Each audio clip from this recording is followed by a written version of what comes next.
Good evening, everyone. Greetings in the name of our Lord. To all who has joined from different time zones, we are sitting in the presence of the Lord once again.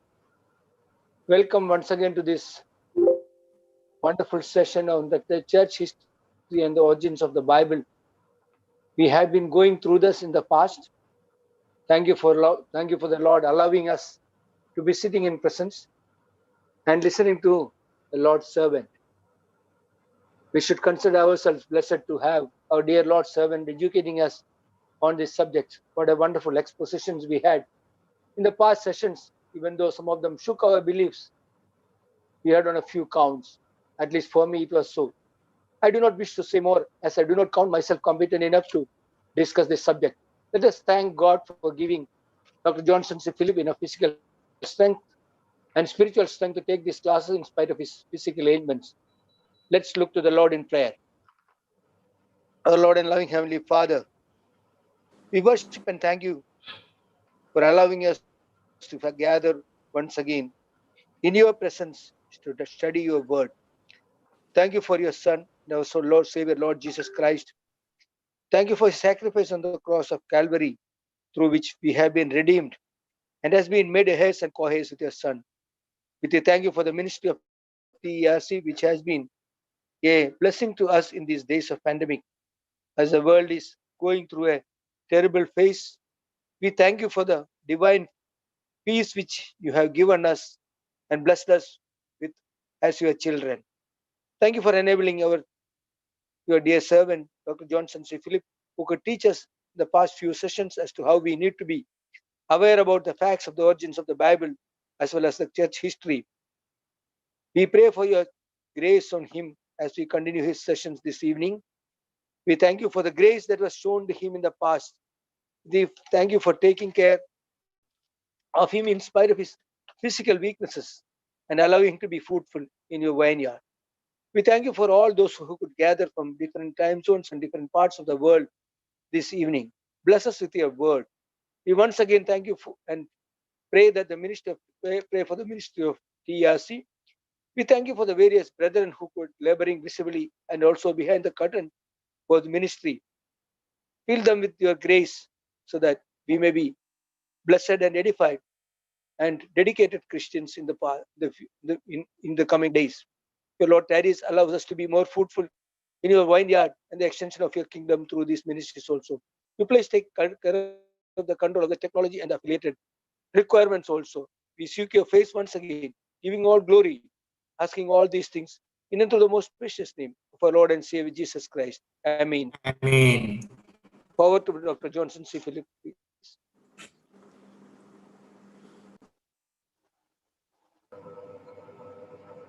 Thank you very much, Brother Sam, and everyone at TRC for the warm welcome and also the opportunity granted to me. Today, I'm summarizing and winding up the topic of bibliology, and therefore, let me give you a quick and fast summary first. The scripture makes it very clear that God's inspired word was given only through Jews, only through Israel. Psalms 147, the last two verses. This thought disturbs a lot of people who would like to see divine revelation in every religion around the world. But the scripture is very clear and blunt in this matter that God has given his written revelation only through the Jews and to the Jews, and it was the responsibility of the Jews in the Old Testament to make his word known to non-Jews. In the New Testament, all the 27 books of the New Testament have come through church age believers. Many of them were Jewish age believers, but the moment church age started, they all became church age believers. There is no revelation outside the Bible. There is no Holy Spirit inspired revelation outside the Bible. And all the claims that there is some revelation or something similar to revelation in Islam or Hinduism Tao, Shinto, Buddha, this is all completely false. Ideas have consequences. 500 years ago, atheism became a very powerful movement in Europe. And since that time, they have been fighting against the Bible. And by 1800, they started challenging conservative Christians that what you say as heresy, one day your children will teach us God's word. Conservative are people who believe that Bible is made up only of 66 books and that these 66 books are verbally inspired by the Holy Spirit, and that Bible is the final authority in all matters of doctrine and all matters of practice. And conservatives are also those people who believe that God created the entire universe in 6 days, and also that the scripture or Bible is infallible and also inerrant. In 1800s, a movement started in Europe, which started injecting their poisonous ideas into the minds of conservative believers. And in the 21st century, we stand as theologically contaminated people. Many of us believe that there is revelation outside the Bible. That is a contamination which came from European Indophiles. Many of us believe that Mark was the first gospel, and that is taught as gospel truth in many of our seminaries. But what they teach in addition to that is not known to common people. Many brethren seminaries teach that Mark was the first gospel and that Luke is simply a stupid copy of Mark, and that Matthew is a greater stupidity copied from Mark. They do not, in brethren seminaries, they are teaching that Matthew was not an eyewitness, that Luke was not an eyewitness, that Mark was not an eyewitness. Naturally, when a student in a brethren seminary or even in a non-brethren seminary where this theory is more common, when he is indoctrinated this way for 3 years, his mind is contaminated, and when he comes out, naturally he will question the Holy Spirit inspiration, infallibility, verbal inspiration, and infallibility of the scripture. And therefore, many of us harbor ideas in our hearts which are completely alien to the scripture, which is completely alien to even Christianity. But these ideas have been injected into our minds by European theological radicals. One of the ideas which theological radicals propounded was that the 66 books of the Bible were not really written by people whose name is attached with those books. They claim that Moses did not write the 5 books of Moses, and also Job, because the art of writing was not known at that time. In my last few classes, I reminded that the art of writing was known thousands of years before the time of Moses, and Moses was an expert in multiple languages, and therefore such claims are false. Theological radicals also have spread this idea that, well, we don't know what was there in the original books, and therefore what we have today in the form of 66 books is contaminated. This idea has been repeated infinite times, not only by theological radicals, but also by atheists and rationalists. And now in the 20th century, this idea has also been repeated, or it is being repeated even in the 21st century by Muslims. I'm sure that at least some of you have seen a book written by a South African writer who claims that there are 1 lakh, for non-Indians that would be 100,000 errors in the Bible.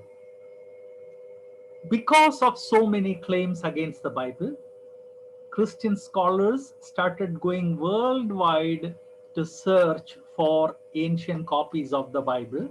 And in the last class, I illustrated some of the manuscripts and manuscript fragments related to the Bible to show you that Bible is the only book in this world which has such ancient manuscripts.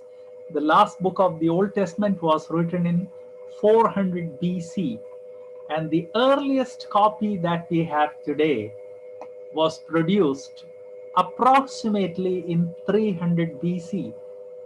There is a gap of only 100 years. Compare that with books of Plato, Aristotle, Flavius Josephus, and many other writers in the West. And also compare that with writers, ancient writers in India. Copies that are available were produced thousands of years after the original was written. However, Bible, the oldest copy is only 100 years removed from the time it was written. So please remember, there is no other book in this world which has manuscripts so close to the original and which has thousands upon thousands of manuscripts which are very close to the original. Now, actually, none of these should bother a Christian, because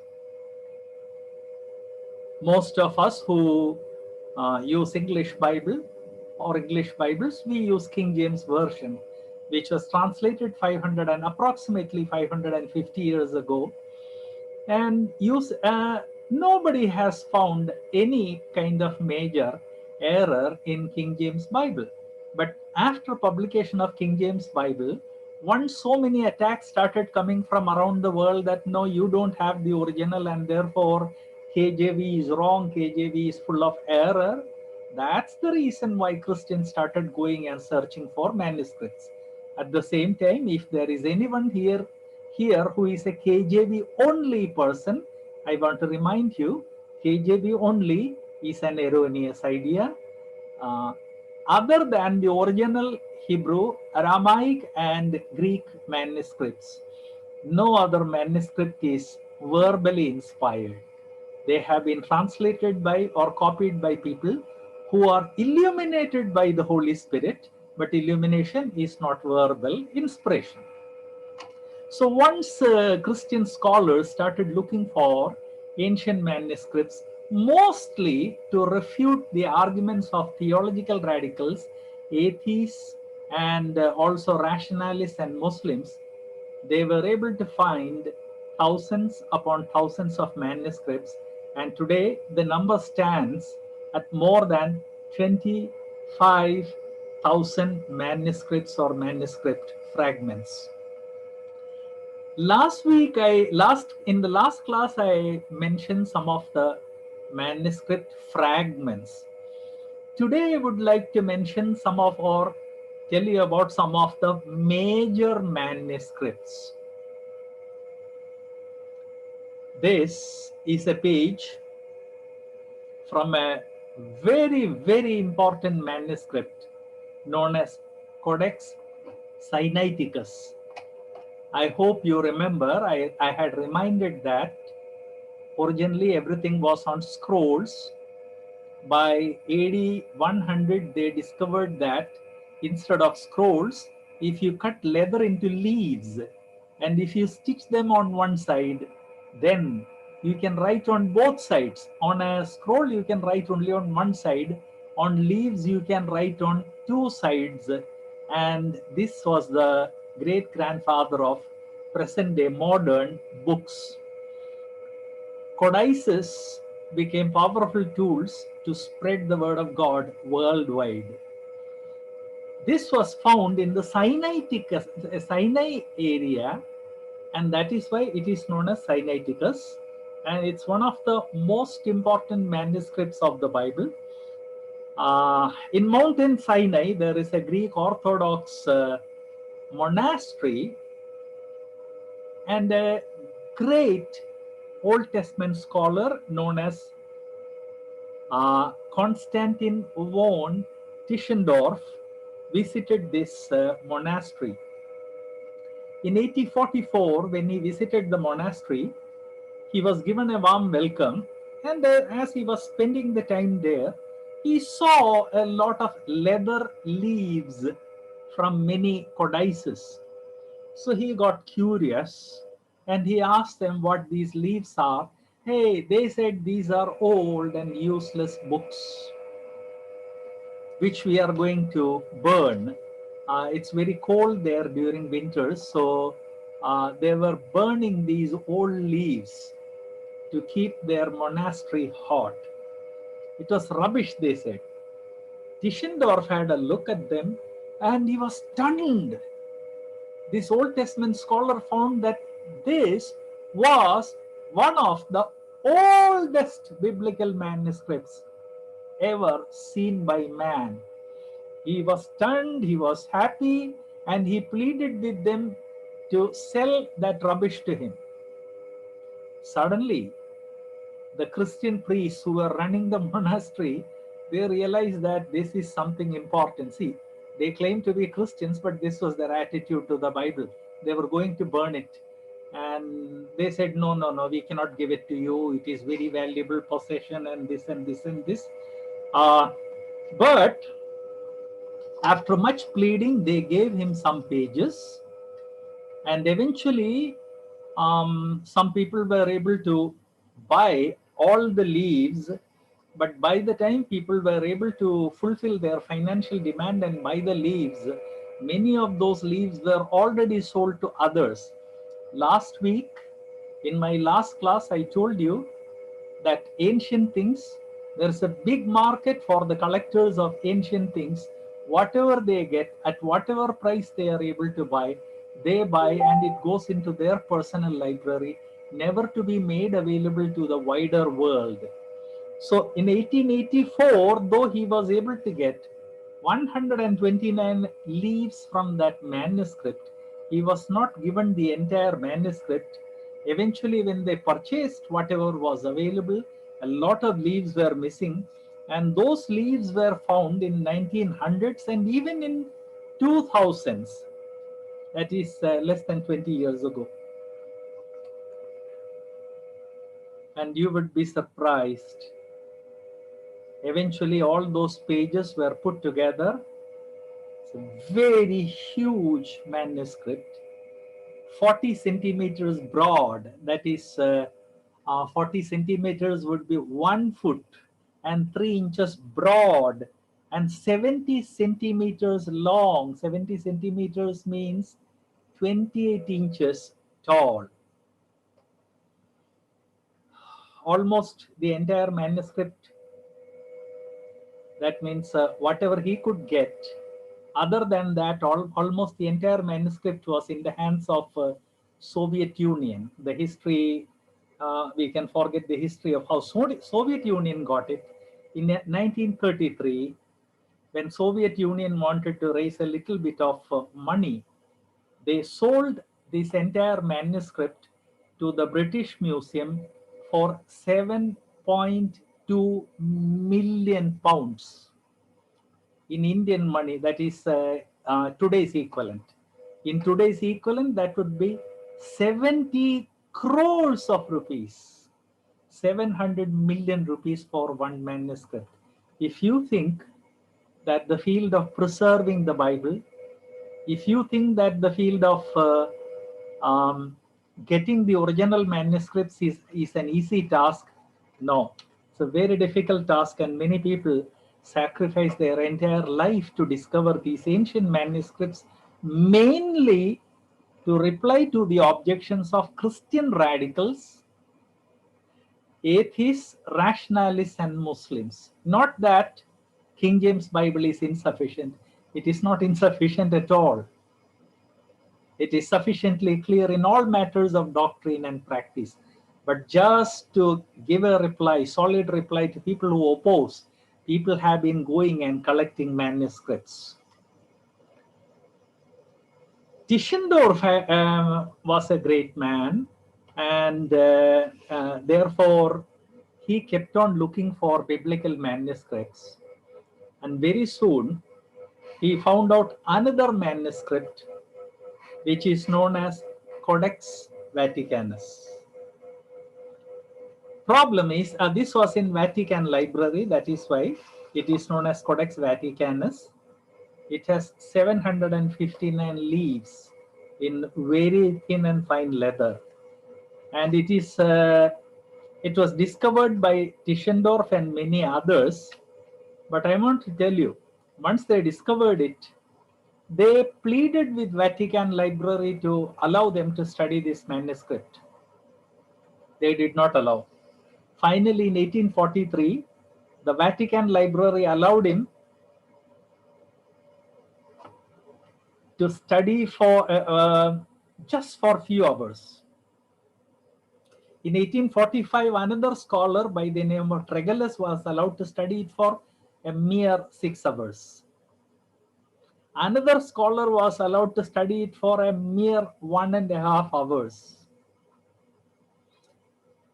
Tischendorf kept on trying to get this manuscript for his studies, and he kept on striving for 15 years. And after 15 years, he was allowed to study this manuscript for 6 hours at a time. And please listen to this story, because I am sure that some of you, the Lord will work in the hearts of some of you to do some major work related to Bible and bibliology. After 15 years of struggle, when Tischendorf was given an opportunity, they put a condition. We will allow you to study the manuscript only for a few weeks. 6 hours per day. You cannot carry any paper or pen with you. When you go inside, you will be searched. When you leave after 6 hours, you will be searched. And as you study the manuscript, 1 or 2 people will always keep a watch over you. What would you do if you had to study a manuscript like that? Assuming that you are the topmost scholar in that subject in the entire world, perhaps many of us would have said, "Arey, who bothers? We already have enough manuscripts." Not for Tischendorf. The 6 hours that were given to him, he decided to use it. So every day, all these 6 hours, he would read passages and memorize them. And within the time that was granted to him, he memorized the entire manuscript, portions of which were in Hebrew, portions in Aramaic, and portions in Greek. He would memorize each day, come home and write it down. And after the time that was given to him was over, he compiled the whole manuscript and published it. Just look at the pains to which people have gone in the field of bibliology and canon, so that we might have enough ammunition to counterattack those people who attack God's word. Once he published the manuscript, he was given 3 months. Once he published the entire manuscript, after 3 months, there was such a big scandal in the scholarly world that the Roman Catholic Church, the Vatican Library, was forced to release this manuscript for publication. Turned out to be one of the most ancient manuscripts.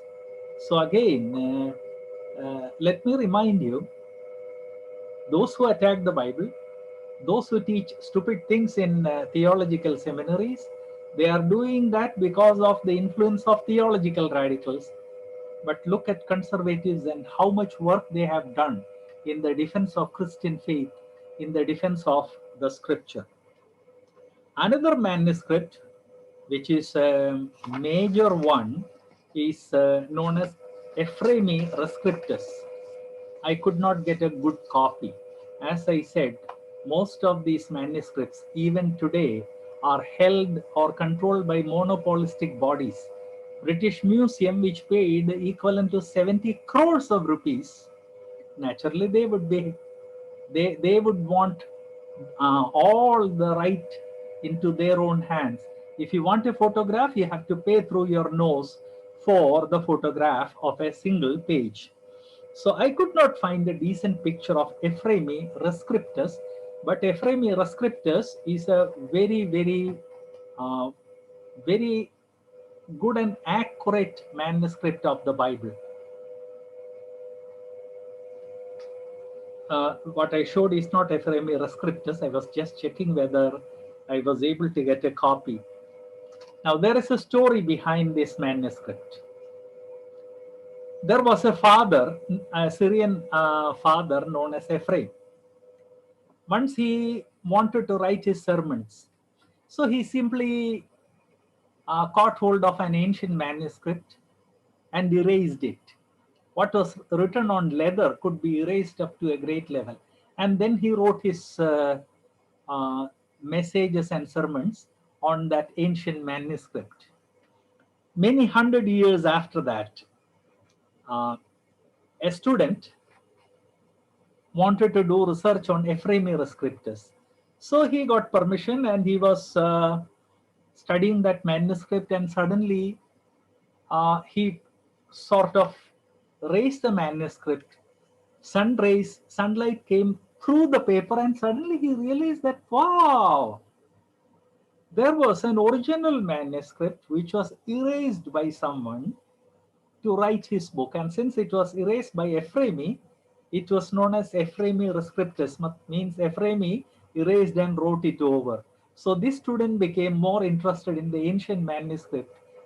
He brought it to the attention of the scholars, and scholars found that that was one of the most ancient manuscripts of the Bible.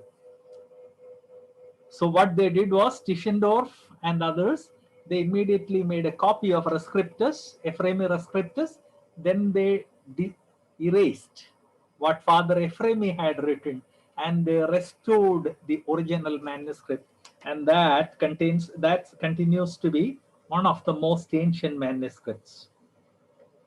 Then there is Sinaitic Syriac language, which is widely used here in India, Suryani. That had a very ancient stream of Christians, and all the four Gospels written in the first century have been found in Syriac language, and those manuscripts are known as Sinaitic Syriac.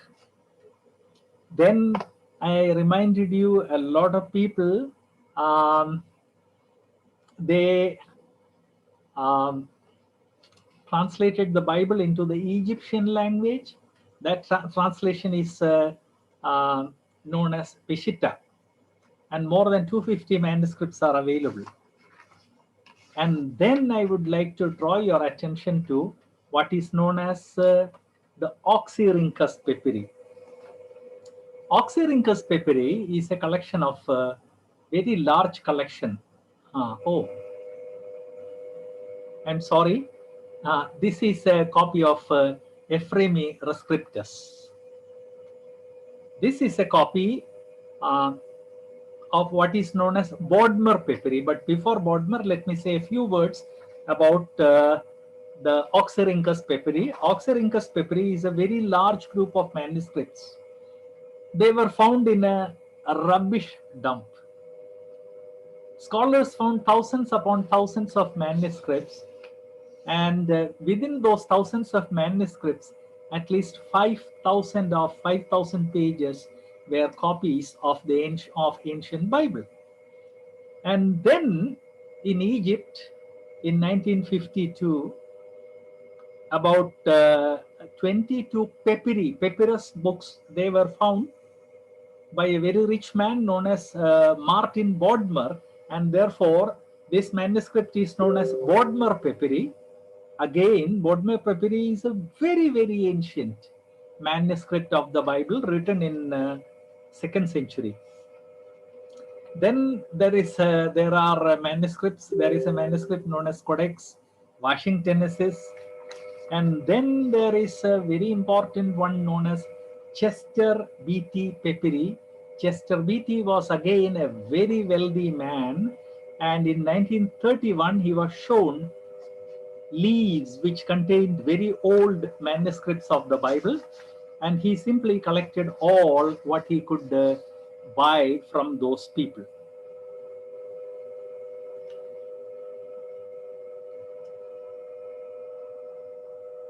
You might wonder, are all these things necessary to understand the scripture? And the answer is no, they are not necessary to understand the scripture. In fact, Christians do not need any of these ancient manuscripts, because by the time the King James Bible was translated, enough number of Latin, Greek, Hebrew, and then Syriac, and the Egyptian, Armenian, and many other manuscripts were available. The only problem was these manuscripts were only a few hundred years old, and therefore, when theological radicals, that means our own people, started claiming that Bible is full of error, it became necessary for us to look for more ancient manuscripts. That is how, about 500 years ago, the quest for ancient manuscripts started. Not because we need them, not because the manuscripts that were passed on from generation to generation in Hebrew or Greek or Latin or Egyptian language or in Syrian language or in Armenian languages, not because they were inaccurate, not because there was a problem with them, but because now from AD 500 onwards, Christians had to fight friendly fire. Friendly fire means when your own people are shooting you. By 1800s, this friendly fire became very intense, very, very intense. And that is why in 1800s, so many Christian scholars went around looking for the scriptures and ancient copies. Tens of thousands of New Testament fragments have come from Middle East. Many of them, they don't have names like Codex Vaticanus or Sinaiticus, because each of the manuscript might be a few pages, but these manuscripts are very important. And they all have been given numbers.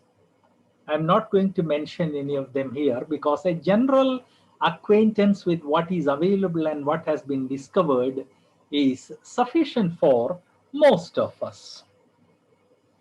Then there is another collection about which all of you should know. It is known as the Green Collection. There is a family in USA. They have established a museum of Bible. The building alone recently, which they dedicated to this museum, cost them $400 million. This museum has 40,000 items related to Bible and archaeology. And of these 40,000 items, thousands of them are biblical manuscripts.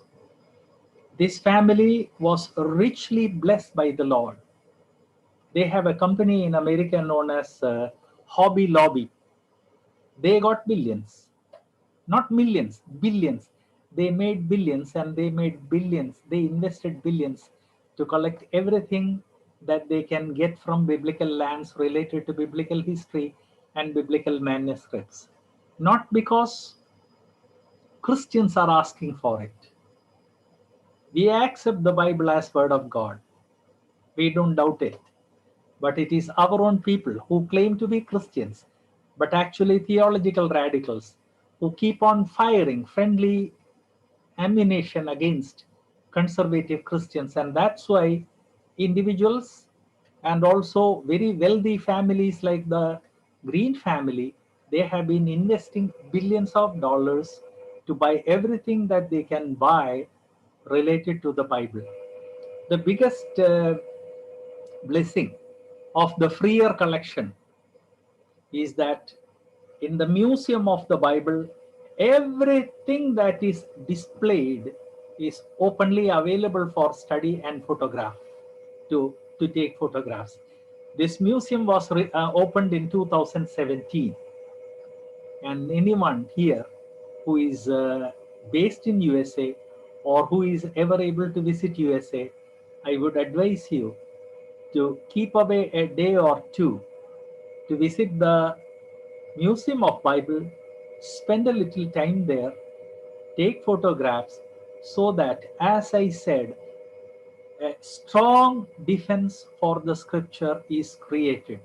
And to create that strong defense, each one of us individuals must invest our time to study and collect data.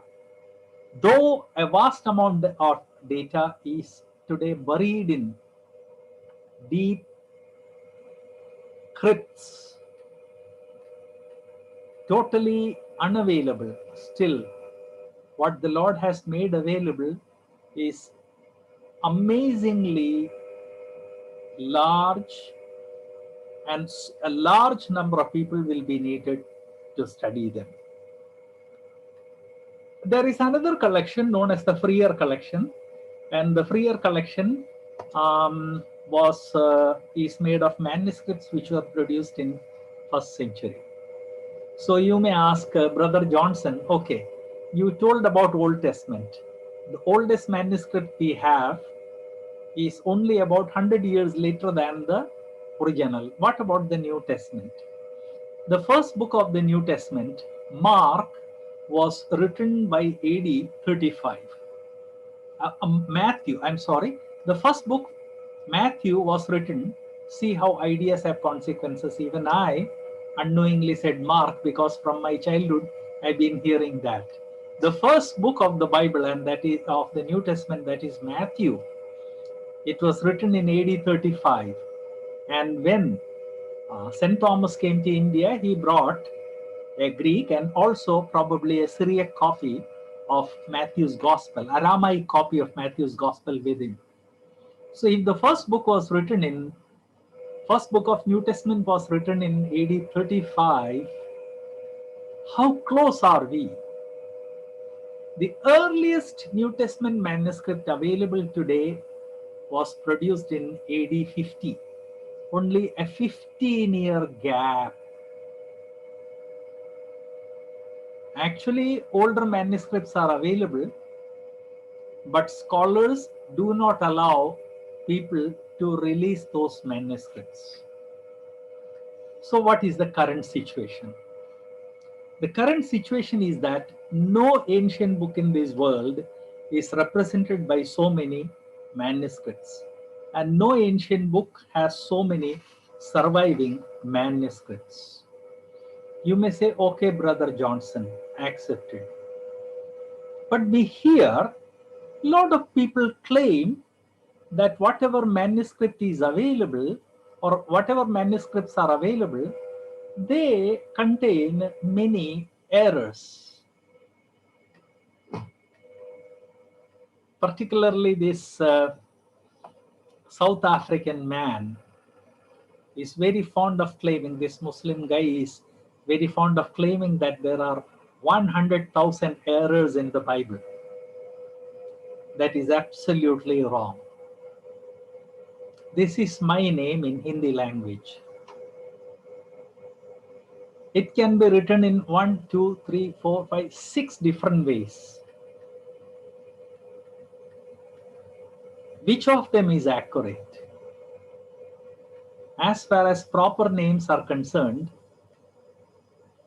all of them are accurate, because it is understood that proper names might have more than one spelling. In Hindi language, my name can be spelled at least in 6 different ways.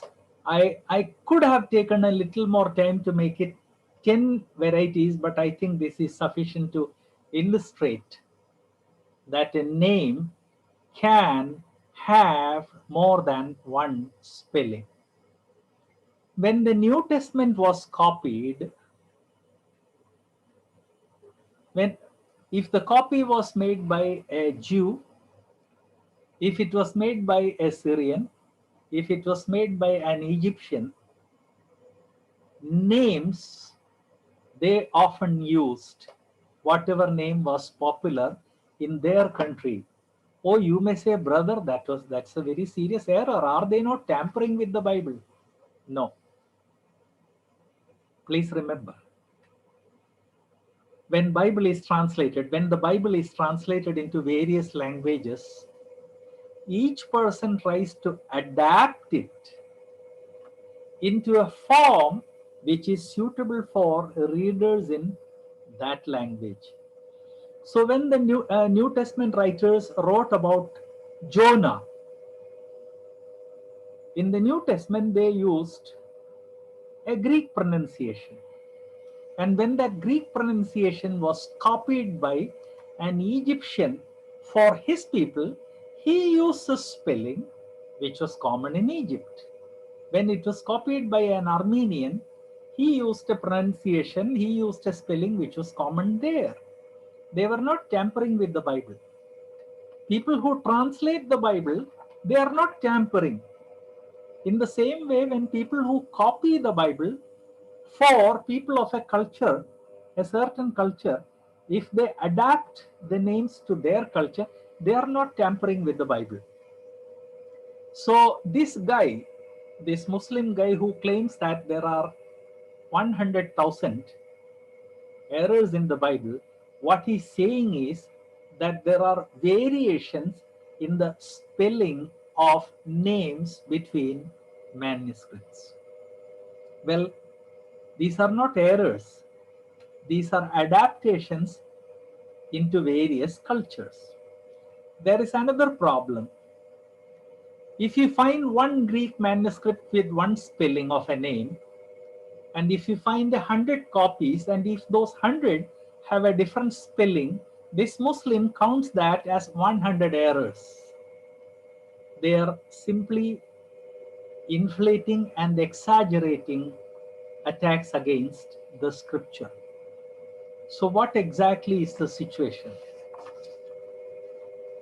Today we have so many manuscripts, approximately 25,000 of the Old Testament and New Testament manuscripts, that people who specialize in studying manuscripts, they have been able to compare what we have with what has been discovered in the last 200 to 300 years. And such comparison has made it very clear that what we have is so accurate that no fundamental doctrine of the scripture is affected. There are variations in names between manuscripts which were produced for different people groups. And naturally, when manuscripts are produced for different people groups, names do vary. I showed my name in 6 different variations. That is not an error. When a Maharashtra person writes my name, he prefers one particular form.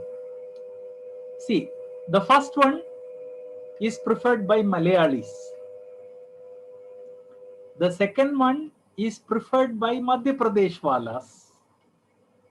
The last 2 are preferred by people in Maharashtra. I have seen my name being written in all these ways. Doesn't mean that this is an error. This is cultural adaptation. The scripture was produced for people of all generations, people of all languages, and people of all cultures. So when these manuscripts were copied for people of a different culture, spellings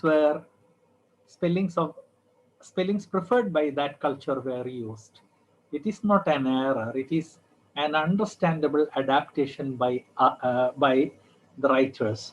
So once again, let me tell you, Those people who have gone into the depths of Greek, a few chapters in the Bible which are in Aramaic, and also the New Testament which is in Greek, they have been comparing manuscript with manuscript, and they have found out that what we have today is a very highly accurate copy of the original, and therefore all this friendly fire which says that Moses did not write the first 5 books of the Bible, there is no longer any logical or historical or archaeological basis.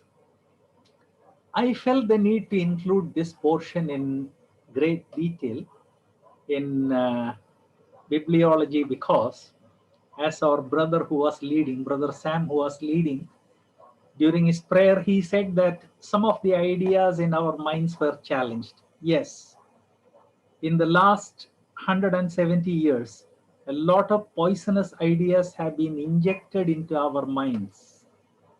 A lot of poisonous ideas have been used to brainwash us.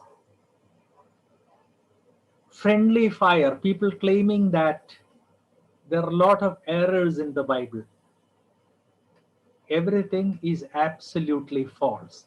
Ultimately, theological radicals have only one purpose, and that is write off the Bible, live as you please. Some of them have said it very clearly in their books. And many of them have definitely a second agenda. And the agenda is bring a one world religion. But what is the biggest hurdle in bringing a one world religion? Which book will be the holy book of the one world religion? Naturally, they have to write off the Bible if they have to bring a one world religion and a one world religious book. That is another reason why they would like to oppose the canonicity of the Bible. Lot of things are going on, brothers and sisters who are in attendance. I want to once again exhort and call upon all of you to stand strong for the Bible, defend the Bible, knowing fully well that God has given us accurate copies of the scripture.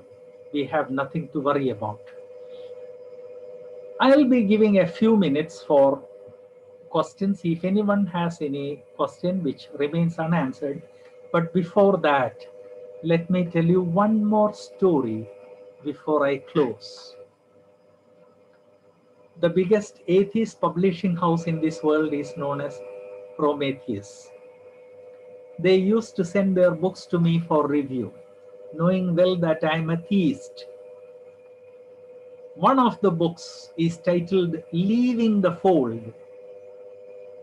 That means leaving the Christian fold.